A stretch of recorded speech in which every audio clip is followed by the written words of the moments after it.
Bon dia, poble. Vídeo breu, curt i ras, com sempre. Avui, 13 de setembre del 24, les Nacions Unides prohibeixen a Corea del Nord tindre armes atòmiques. Perquè si tenen bombes atòmiques, el yanqui no el pot envair. I el Tito Yanqui busca desesperadament una gran guerra. Perquè si no el dòlar se'n va a la merda.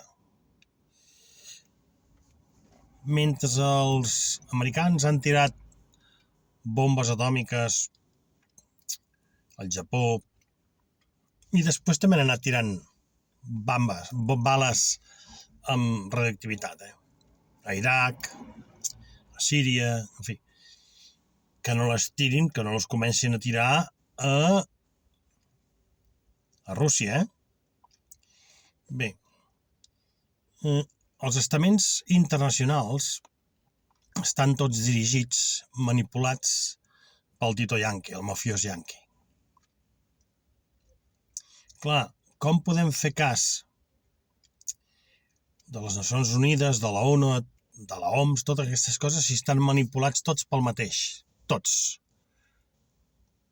Perquè té el poder avui, de moment, el Tito Yanqui. Jo espero que el Putin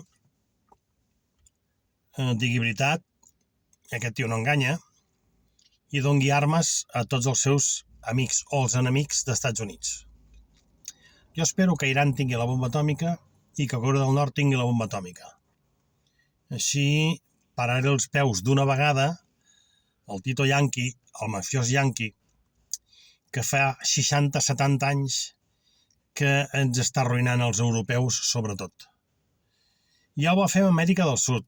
Va comprar molt bé tots els seus polítics, va arruïnar Amèrica del Sud, que és molt rica, de passada s'emporta tota la matèria prima i ara ho està fent amb Europa. Ho ha fet sempre de la mateixa manera. Molta violència, molta podridumbre política i ja ho tenim a Europa. Per això dic, jo espero i desitjo que el Putin dongui armes als huties, dongui armes a Iran. Iran ja la té. I ara Corea del Nord. Espero que els escarmentin bé d'una puta vegada. Visca Catalunya lliure.